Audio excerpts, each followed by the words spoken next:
they're coming off of a rough season. They suffered multiple injuries to many of their key players and missed the playoffs despite coming into last season as one of the Super Bowl favorites. This year, the Niners are hoping to get back to their championship ways. The 49ers have the third shortest odds. Ooh, that's impressive. At plus 650 to win the NFC according to ESPN Sportsbook. Just behind the Eagles, who are favorites at plus 300, and the Lions at plus 400. Mike T, early morning gym Mike T. Are the 49ers, you're welcome, I got you, my guy. Are the 49ers a legit Super Bowl contender this upcoming season? No, Monica, I'm somewhat stunned by those odds. When you look, I like Kyle Shanahan, I like Brock Purdy, but when you look at the list of players they have moved on from, Deebo Samuel, Dre Greenlaw, Travarius Ward, Kalea Hufanga, Leonard Floyd, amongst others, guys, that is a lot of really good players. Look, I think they're going to rebuild. Mikael Williams, I think, will be a really good pass rusher, but my gosh, when you lose 6, 7, 8 quality players, and we talk, the last segment, the Rams, who are being led by, a combination of Johnny Unitas, John Elway, and, they're going to be unstoppable according to Chris. But in all seriousness, when you think about Detroit, Philly, Washington, the Rams, amongst others, I see the 49ers 6, 7, 8 seed, nowhere close for the conference championship. Just gave up way too much talent.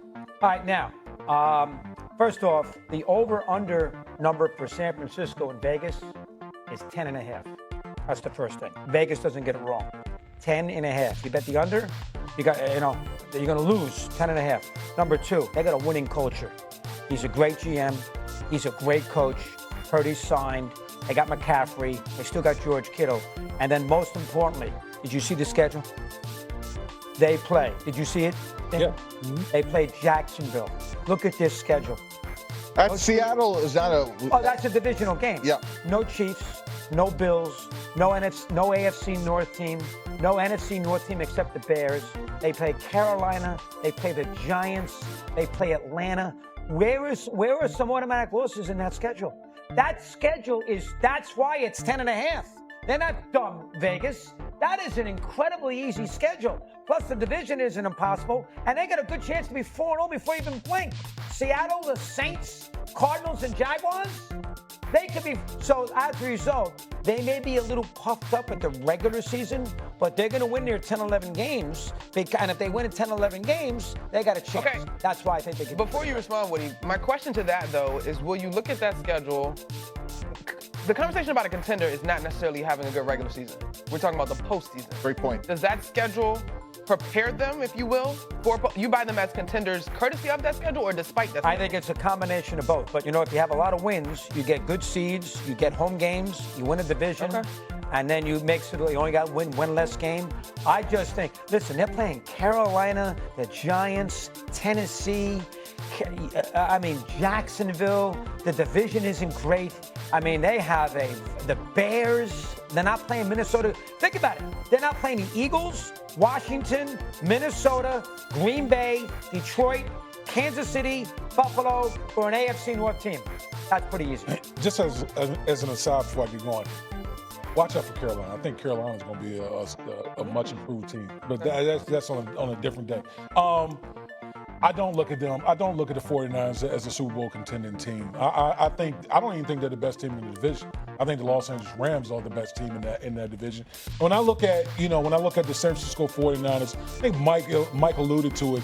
Boy, they have lost a ton of big-time players. And, I equated to a lot of those guys had to graduate from the program because you had to pay the quarterback. Pay the quarterback, it's got to come from somewhere. So they had to let a lot of those players go. And the one thing about the 49ers, yes, we talk about the offense, but when the 49ers were elite, part of that was they were led by their defense and their defensive front.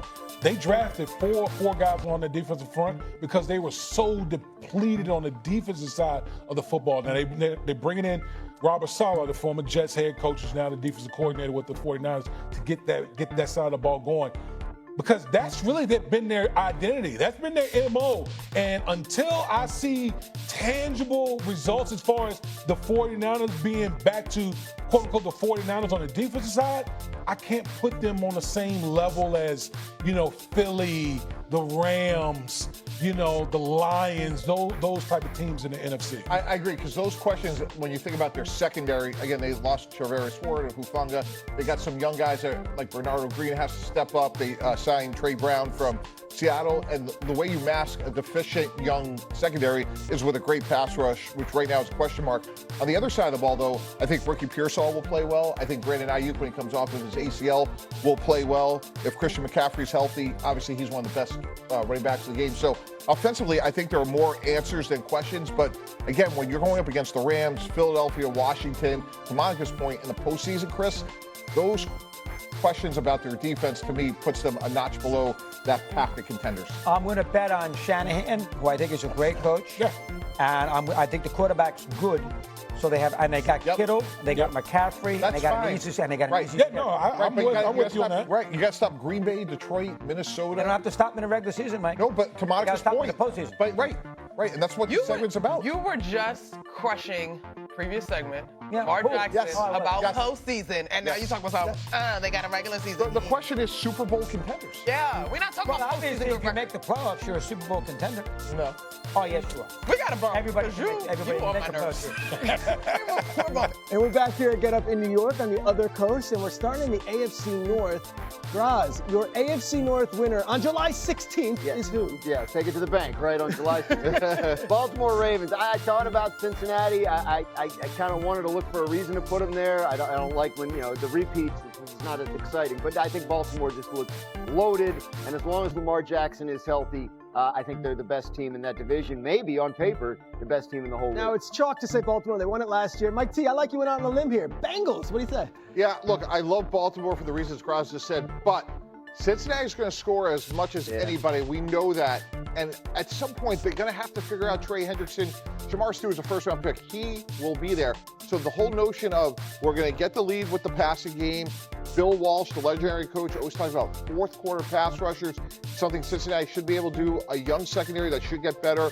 Look for them to win games early, Peter, in the 30s, and look for that defense to get better during the season. New defensive coordinator Al Golden taking over that unit. Damian Woody, the NFC West. Good morning, West Coast. The NFC West winner is who? Los Angeles Rams. Okay. Yeah, I love where the Los Angeles Rams are at. Obviously with the addition of Devontae Adams to go with Puka Nacua and Kyron Williams, obviously Matthew Stafford at the quarterback position.